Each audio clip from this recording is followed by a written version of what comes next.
RTE act 279 ध्यान रखने की आवश्यकता है, वह भारत देश के टेट की व्यवस्था में 2010 के बाद से अप्लाइड होता है। अर्थात 2010 जो होगा वो डेडलाइन होगा, एक इधर होगा और एक इधर होगा, यहां से शुरुआत होगी। अलग अलग राज्यों ने बहुत अच्छे अच्छे एग्जाम लेते थे, उसके पहले उस एलिजिबिलिटी टेस्ट को क्वालिफाइड जो व्यक्ति करता था, ही इज या these are the eligible for the only particular post of the teacher. जो टीचर या जो स्टेट्स या जो संगठन अभी तक भारत देश का इस पिटीशन का यानी सिविल अपील नंबर 1385 का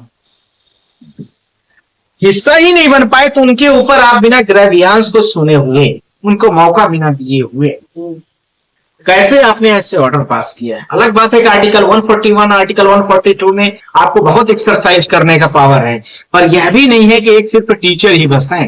भारत देश की बहुत सारी सर्विसेज हैं, जुडिशियल सर्विस भी होती है, इसके साथ में भारत में जो सिविल सर्विसेज है, स्टेट सर्विसेज सिविल की है, बहुत सारे एसएससी के स्टाफ सिलेक्शन कमीशन के एग्जाम्स होते हैं, बहुत सारे अन्य जो एग्जाम होते हैं वो भी आप लोग देखे होंगे, बैंकिंग के हैं, फोर्सेस के हैं, सब में लागू होना चाहिए कि फिजिकली अब आप फिट नहीं है और उनके ऊपर भी ऐसी व्यवस्थाएं होनी चाहिए।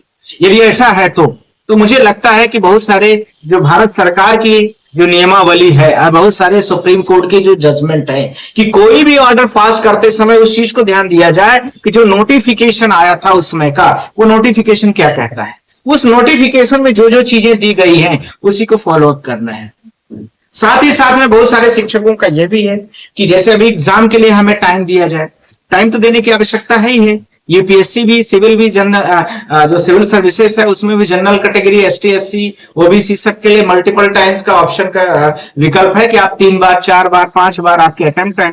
इसी प्रकार से स्टेट में भी है एज लिमिट के साथ में, इसी प्रकार के हर एग्जाम में, तो यहाँ भी इनको मौका मिलेगा। और मेरी तो गुंजाइश होगी कि आपका टेट लागू ही न किया जाए, 2010 के बाद लागू किया जाए। तो जो 2010 के बाद जो लागू कर दिए गए हैं उनको टाइम भी दिया जाए और उनको चॉइस भी दी जाए। इस अटेम्प्ट में नहीं हुआ तो अगले में होगा, अगले में नहीं होगा तो अगले में होगा। वैसे ही समझना है कि वरीयता का क्रम जैसे अनुभव के आधार पर बढ़ता है, ऐसे ही शिक्षकों की जिम्मेदारी और उनके अनुभव के आधार पर इस चीज को होना चाहिए। मैं बहुत बड़े दुनिया के एक फिलोसफर की परसों एक छोटी सी स्टोरी मैंने पढ़ी, उन्होंने बड़ी अच्छी बात कहा। मुझे आप लोग सब शिक्षक हैं इसलिए मुझे आप लोगों को शेयर करने में कोई दिक्कत भी नहीं, मैं कोर्ट में भी इस चीज को बोलूंगा।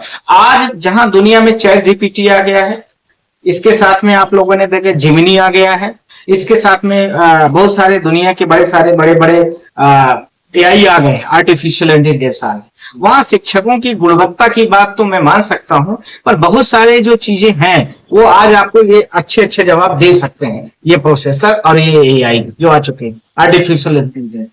तो फिर शिक्षकों की कहीं ना कहीं जो गुणवत्ता है, जो मॉनिटरिंग करने की कैपेसिटी है, जो शिक्षकों का अनुभव है, कैसे चीजों को दिशा और दशा देगा, कैसे भारत देश की बुनियाद को आगे बढ़ाएगा, कैसे शिक्षक के एक बच्चे को एक जमीन से शून्य से लेकर के आसमान तक ले जाएगा, अर्थात उसको कितनी ऊंचाई तक उसके जॉब तक पहुंचाएगा, ये सिर्फ शिक्षक कर सकता है, बाकी कोई नहीं कर सकता। इसलिए शिक्षक की आवश्यकता है। यदि वो कहते हैं कि टीचर एलिजिबिलिटी टेस्ट होना बड़ा मस्ट है हमारे लिए, तो हमने आप लोगों के लिए बहुत सारे जजमेंट भी देंगे, पर मैंने आपको एक उदाहरण के स्वरूप समझाने की भी कोशिश की है। पूरे देश के टीचर को मैं कह रहा हूं, इवन इंडिया की नहीं पूरे वर्ल्ड की मैं बात कर रहा हूं। It's a very common factor for the any kinds of the teacher which is the teaching of the students. तो उसके लिए तो बड़ी कॉमन फैक्टर में चीजें होंगी। इसी के साथ में मैं आप लोगों से यह भी कहना चाहता हूं कि जो शिक्षक यह भी हमसे बोले थे कि सर एसआईआर में ड्यूटी है, आज हमारे जम्मू कश्मीर से एक मेरे ब्रदर जानने वाले उन्होंने बोला स्टेट ने उसको मैं आपको दे भी दूंगा तैयारी की, उसको आप लगा भी देना। जिस प्रकार से अभी जम्मू कश्मीर ने बोला 2027 तक सारे टीचरों की ड्यूटी लगा दी गई है, तो 2027 तक ये सारे टीचरों की ड्यूटी लगाई जा रही है, तो आप समझ सकते हैं टीचर क्या करेगा बेचारा, कैसे एसआईआर के समय पर पढ़ाई कर लेगा। तो ये तो होम मिनिस्टर को भी समझना चाहिए, प्रधानमंत्री को भी समझना चाहिए कि जब हम ऐसे शिक्षकों के साथ में ऐसा मतलब होगा तो ये कैसे करेंगे बेचारे। तो कहीं न कहीं पर शिक्षकों के साथ में ये अन्यायपूर्ण विधि न्याय संगत नहीं है। इसके साथ में शिक्षकों के साथ में जो सारी चीजें होनी चाहिए वह नहीं है। जी, अब प्रश्न एक और है, यहाँ से जो राज्य सरकारें हैं वो थोड़ा सा नोटिफिकेशन पर अब क्या ढिलाई बरतेंगी पेपर लेने के लिए, और पहली बात यह भी कि शिक्षकों के लिए भी तैयारी करनी है पेपर के लिए। और ऐसे में अगर 13 मई को जब आप सुनवाई के लिए उतरेंगे सुप्रीम कोर्ट में, तो पहली प्राथमिकता आपकी क्या होगी? इस पूरे ऑर्डर पर, इस पूरी प्रक्रिया पर स्टे लेना, या इसको तुरंत वहीं पर विराम लगवाने की बात? देखिए, पहले दिन तो जो प्रोसेस होने जा रहा है, पहले तो नोटिस होंगे स्टेट्स के, जितने भी स्टेट हैं, हम सबको पार्टी बना करके नोटिस हो गए हैं। देखिए, तो अगले उस दिन 13 तारीख की हम लोगों की सबकी ये फर्दर प्रोसीडिंग होगी कि किसी भी प्रकार से पहले ये यहाँ पर नोटिस हो जाए और स्टे ऑर्डर लग जाए। उसके बाद सारे राज्यों को मौका दे दिया जाएगा कि अब आप लोग अपने अपने सारी चीजों को करिए।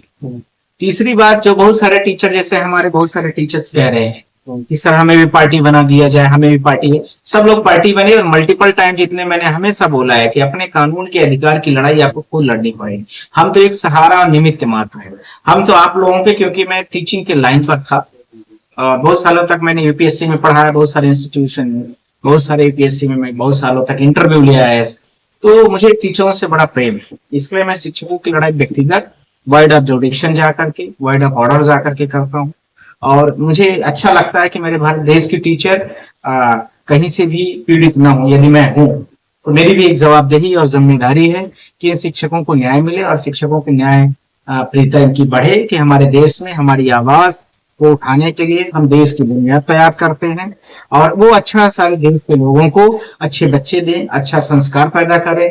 ये हमारी उनसे भी गुजारिश हो। देख रहे हैं कि आज एजुकेशन का इतना महत्व हो गया है कि ईरान एक छोटा सा कंट्रीज है, अमेरिका जैसी, जो दुनिया की बादशाहियत रखता था, अपने सिर्फ एजुकेशन पावर के मामले में उसको हिला के रखे। ईरान की एजुकेशन देखेंगे तो बहुत टॉप लेवल में आएगी। वर्ल्ड की जो टॉप एजुकेशन सिस्टम होगा, टॉप 20 या टॉप 10 के अंदर में होगा ईरान। तो ये भारत देश की आप लोग क्रीम पैदा करते हैं, इसलिए मैं आपके साथ में खड़ा हूं। मैं पॉलिटिकल पार्टीज क्या करते हैं उससे हमारा बहुत ज्यादा मतलब नहीं है, पर आप लोग तो भारत देश की नींव है और भारत देश की नींव तैयार करते हैं। भारत देश को आगे बढ़ाने में आप सबकी अग्रिम भूमिका है। यह इसलिए मैं इस लड़ाई में आपके साथ अन्याय जाति न होने पाए, ये हम सबकी, पूरे भारत देश की, समस्त समूह की, सारे राज्य सरकारों की, सबकी ये जिम्मेदारी और जवाबदेही दो। अब मूल प्रश्न यहां से शुरू होता है सर, जब आपने 13 मई की बात कही और जिस तरीके से ये पूरी सुनवाई का प्रक्रिया है, तो इसमें क्या अभी भी लोगों के पास और मौका है को पार्टी बन करके आ सकते हैं? और अगर ये ओपन कोर्ट में जो सुनवाई होगी तो इसमें कौन कौन से लोगों के लिए दरवाजे खुल गए हैं कि वो आकर के अपनी बातों को रख सकते हैं? एक पॉइंट। दूसरा सवाल इसी के साथ जुड़ा हुआ ये है कि जो यूनियंस हैं, जो पहले इस पूरे मामले से अलग थे लेकिन अब वो भी इसमें इन्वॉल्व होना चाहते हैं, तो उनके लिए प्रोसीजर क्या होगा? फिर इसके अलावा मान लीजिए कोई इंडिविजुअल, जैसे मैं ही मान लीजिए आना चाहता हूं एक शिक्षक के तौर पर, तो उनके लिए प्रोसीजर क्या होगा? ये थोड़ा सा प्रोसेस बता दीजिए ताकि लोगों को आसानी हो इसमें इन्वॉल्व होने के लिए। देखिए, राज्य सरकारें जितनी है वो सब आ सकती हैं, उनके पास हमेशा ऑप्शन होता है। दूसरी, हम तो पूरा प्रॉपर प्रोसेस से आए हैं। दूसरी बात मैं आपसे कहना चाहता हूं कि इंडिविजुअल कोई व्यक्ति आना चाहता है तो रिट आर्टिकल 32 उसमें जो हमारा सुप्रीम भारत का कॉन्स्टिट्यूशन देता है, और स्टेट है तो आर्टिकल 226 किसी भी व्यक्ति के पास में डायरेक्टली या इनडायरेक्टली यदि उसके राइट का वायलेशन हो रहा है डायरेक्ट आ सकता है। दूसरी बात। तीसरी बात, अब वो रिट में आना चाहता है, एप्लीकेशन में आना चाहता है, कैसे आना चाहता है उसका अलग होता है। रिट आएगी तो एक प्रॉपर फॉर्मेट में होगी, उसका आपका कॉस्ट भी थोड़ा ज्यादा होगा। एप्लीकेशन आएगी तो 2-4 हजार रुपए, जो भी 1000-2000 लेते होंगे लोग, आइडिया से, तो अलग टाइप से हो जाएगी। तीसरी बात, इसके साथ में एसोसिएशन आना चाहता है तो एसोसिएशन आ जाए। जैसे यूपी का एसोसिएशन हमारे पास है, कई सारे राज्यों का एसोसिएशन है, तो एसोसिएशन आना चाहता है तो एसोसिएशन अलग तरीके से आ सकता है। तो एसोसिएशन के आने के एक फायदे होते हैं कि वो अपने ग्रुप की आवाज को उठा लेता है। तो एसोसिएशन के आने में अब उसके अलग से भी लोग आ सकते हैं। उसमें क्या हो गया, एसोसिएशन आ गया, क्या हो गया, कौन सी बड़ी चीज है? हमारे पास यूपी के एसोसिएशन भी है, हर जिले से भी है, और प्रत्येक पिटिशनर भी है, उसमें क्या है, वो तो सब आ सकते हैं। तो इस तरह से भी व्यवस्था बन सकती है। तीसरा है कि आपको एक तो पार्टी बनना होता है, इम्प्लीमेंट ऑफ एप्लीकेशन जो होता है। दूसरा होता है कि पिटीशन होती है, आपको पिटीशन फाइल करना है तो एक अलग फॉर्मेट प्रोसेस है, और ऐसे आना अलग प्रोसेस है। जी। अब सर मूल प्रश्न एक और निकल कर सामने आता है, इसी के साथ जो शिक्षकों से जुड़ा हुआ है, शिक्षकों के वरीयता को लेकर के जो सवाल उठ रहा है। तो जो आपने पहले कहा था कि वरीयता के आधार पर प्रमोशन होते हैं, क्या चीज, तो जैसे शिक्षा गारंटी गुरुजी वाले जो मैटर के लोग हैं, इनको तो 2010 के बाद ही तो इन लोगों को रेगुलर किया गया है और उसके बाद से ये लोग आए हैं। तो इनका अपना अलग मुद्दा है। जब हम लोग 2010 के बाद से ही रेगुलर किए गए और उसके बाद आरटीई एक्ट आया, तो हम तो कैसे फिर हम इससे अलग हो सकते हैं? और उस समय आईटी नहीं लिया गया। देखिए, मैं एमपी के राज्य की बड़ी सारी केसेस लड़ता हूँ, टीचरों की खासकर। मैं आप लोगों के माध्यम, आज भी मेरे पास जैसे रीवा से बहुत सारे फोन आए थे, उन लोगों का जो मेन पॉइंट है, मेजर पॉइंट है, उसमें बड़ी स्पष्ट बात 2-3 थी कि सर जैसे मेरा कोर्ट में केस चल रहा है, उसके बाद हमें अब पूरे राज्य ने शिक्षकों का वो ले लिया है, डेटा ले लिया है। कुछ उसमें 10वीं पढ़ाने वाले टीचर हैं, कुछ 12वीं भी पढ़ाने वाले हैं, कुछ लैब वाले भी हैं। मैं आपसे ये कहना चाहता हूँ कि आप सब लोगों का ग्रेवियांस हमारे अंडर में है प्रोसेस में, कि आपको अलग से किया जाए। पर यह भी ध्यान रखना कि पिटीशन कोई फाइल नहीं है। आप लोग जो लोगों की 10वीं डायरेक्ट नियुक्ति की गई है और उनसे टेट लिया जा रहा है, तो वो जजमेंट के थोड़ा सा आगे से हो रही चीजें, तो यह ध्यान रखना कि आप लोग भी पिटिशनर बन जाए, कहीं से भी आइए, आ जाइए आप लोग भी कहीं। और ये 13 तारीख के पहले सबको हो जाने की आवश्यकता, 13 तारीख के बाद चीजें बिल्कुल ही बदल जाएंगी, यह भी देने समझने की आवश्यकता है। इसी के साथ में नेक्स्ट पॉइंट, जो प्रमोशन हो रहा है, प्रमोशन 2 तरीके से। अभी बीच बीच में राज्य सरकारों ने, जब से कोर्ट का ऑर्डर आ गया सिविल अपील नंबर 1385/2025, इसके ऑर्डर आने के बाद से जो प्रमोशन भी हो रहा है, टेट के जिसने क्वालिफाइड किया है, मतलब वही बस एलिजिबल हो रहा है, बाकियों को एलिजिबल नहीं किया जा रहा है। तो इस चीज को भी लेकर के पिटीशन में आ जाइए आप लोग। यदि आना चाहते हैं तो किसी भी वकील को करके आप कर सकते हैं, उसमें कोई बड़ा विषय नहीं है कि हमारे पास आए या फिर उनके पास आए, हमारा तो थोड़ा दूसरे सिद्धांत से काम है। तो इस तरीके से भी आप लोग कर लीजिए उसको, तो इस तरीके से हो सकता है और अच्छा हो जाए। और जब पिटीशन रहेगी तो ही ऑर्डर भी मिलेगा। मैं पहले से बता दे रहा हूँ, कोर्ट स्पष्ट कर देती है कि मिश्रा जी आपके प्रेयर में तो ये लिखा ही नहीं है, आपके पिटीशन का ये तो भाग ही नहीं है, तो फिर वो जजमेंट भी नहीं देती है, बोलते हैं कि जो वो आएगा तुम देखेंगे, तो फिर आप लोगों का काम लटक जाएगा। मैं सबको बड़ा स्पष्ट कर रहा हूँ, क्योंकि प्रेयर जितनी लिखी होती है हर पिटीशन में, अभी तो हम लोगों की प्रेयर ये थी कि इसको तुरंत नलवाइड किया जाए। दूसरा ये थी कि हमें रिव्यू पिटीशन में ओपन हियरिंग के लिए दिया जाए, वो हो गए, ओपन हियरिंग का अलाउड हो गया, एक पिटीशन का प्रेयर बच रहा है। तो ये विभिन्न जो बिंदु आपके हैं, उन बिंदुओं को लेकर के मैं बोल रहा हूँ कि जो 10वीं तक का टीचर है, जो प्रमोशन लेवल पर बात कर रहा है, वो सारे लोग जो है तो उसको करें, उसको अलग से करे, अलग पिटीशन फाइल कर ले, अलग पिटीशन जाएगा। ध्यान रखना, क्योंकि अभी तक की जितनी पिटीशन फाइल है वो अलग हिसाब से थी कि ओपन हियरिंग के लिए किया जाए, ये सब हमें रिव्यू में भी लिया जाए। पर अब जो आएगी सारी चीजें, वो ये आएगी कि हम टीचर हैं, हम 10वीं वाले टीचर हैं, हमारा जो अपॉइंटमेंट हुआ था वो 2000 मान लीजिए 1998 में हुआ है, अब हमको जो है तो टेट के लिए बोला जा रहा है, तो ये लोग अलग आ जाए। दूसरे जो लोग नेट जेआरएफ वाले हैं, पॉइंट्स तो मैंने पिटीशन में दे दिया है, पर उनकी सेपरेट बात नहीं है, सेपरेट पिटीशन नहीं है, यह भी ध्यान रखने की आवश्यकता है। जो जम्मू कश्मीर वगैरह से हमारे बहुत सारे फ्रेंड वगैरह हमसे बोलते हैं, मैं सबको ऑफिशियली इसी से रिप्लाई भी दे रहा हूँ।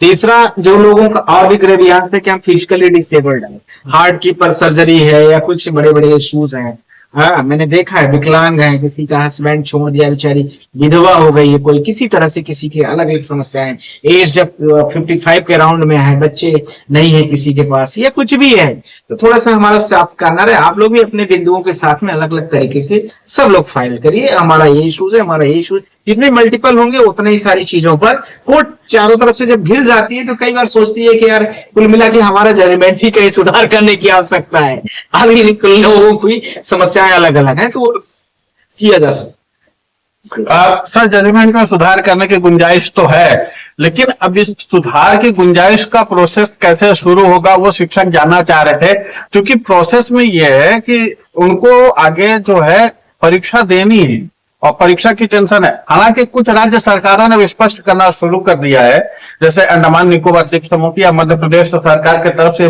डीपीआई विभाग की तरफ से कहा गया है कि अभी फिलहाल कोई परीक्षा का नोटिफिकेशन जारी नहीं किया गया है, लेकिन ये सब कुछ अभी के वक्त को देखा गया। अगर 13 मई को कर्मचारियों के हित में कोई फैसला सुप्रीम कोर्ट से नहीं आता है तो सरकारें आगे फिर अपनी ही तलवार तेज कर सकती हैं। नहीं, ये बात तो बिल्कुल ठीक कह रहे हैं जो आप कह रहे हैं। जैसे सुप्रीम कोर्ट मान लीजिए 13 तारीख को नहीं सुनवाई करती, एक ऑप्शन यह है, 13 तारीख को नहीं सुनवाई की, कह दी कि नहीं मैं बहुत बिजी हूँ, मैं अब बाद में सुनूंगा। जब बाद में सुनूंगा, अब ध्यान रखना है कि 1 जून से कोर्ट बंद हो जाएगी, 12 जून 13 जून तक कोर्ट, मतलब फिर उसके बाद 13 जुलाई को कोर्ट खुलेगी, तो फिर आपको 1.5 महीना पूरा टाइम खत्म हो गया। और कोर्ट यह कह भी दे सकती है कि अभी हमने उसको देख लिया, पिटीशन में ऐसे अर्जेंसी कुछ नहीं है, एग्जाम देने दीजिए, क्या दिक्कत है, एग्जाम दे देने की क्या दिक्कत। इसके लिए हम लोग पूरी तैयारी पर है पहले से, ऐसा नहीं है। दूसरी बात है कि जब शिक्षक सब तरह से चारों तरफ से उनके पॉइंट्स भी रहेंगे, मल्टीपल पिटीशन रहेंगे तो हम लोगों को मजबूती रहती है। सर 50-50 रिव्यू पिटीशन लगी है, कुछ बोलने के लिए भी तो हक होना चाहिए। अब आप लोग सोचते हैं कि चलो एक टीचर ने कर दिया, एक ग्रुप ने कर दिया, हम जो होगा सबका होगा। मुझे बहुत सारे लोगों ने ऐसे जवाब दिया है, हाँ अपना पैसा क्यों लगाए, तो ना लगाओ, कौन कह रहा है अपना पैसा लगाओ, आप इंडिविजुअल लड़ जाओ, इन पिटिशनर इन पर्सन भी तो होता है, अपने तरीके से लड़ जाओ, उसमें कौन सी बड़ी चीज है। अपने तरीके से पिटिशन बना के फाइल कर दीजिए, आप लोग अपना लड़ लीजिए, जो उसकी कोर्ट फीस वगैरह होगी, जो उसका फॉर्मेट होगा वो कर लीजिए, उसमें क्या दिक्कत है। मत करिए वकील वकील किसी को। यदि आप लोगों को 70,000 80,000 रुपए तनख्वाह मिल रही है, उसके बाद आपको दिक्कतें हैं, है ना, तो आप मत चलिए, उसमें कौन सी बड़ी चीज। बिल्कुल सर। तो फिलहाल जो इंटरव्यू का इंतजार था, लोगों को आपके इंटरव्यू का इंतजार था, तो उसमें से यह था कि आप सर संकट मोचन बने और आपने जिस तरीके से पिछले इंटरव्यू में कह दिया था कि जब ऑर्डर आएगा तो इन बातों को रखा जाएगा, वो बातें सारी सच साबित हुई। तो तमाम शिक्षकों की ओर से, हमारी ओर से भी आपका बहुत बहुत शुक्रिया, बहुत बहुत धन्यवाद कि आपने व्यस्ततम समय में से और आज छुट्टी वाले दिन भी समय निकाल करके हमको थोड़ा सा दिया। इसके लिए बहुत बहुत शुक्रिया, बहुत बहुत धन्यवाद सर। थैंक यू, आप सबको बहुत बहुत शुक्रिया।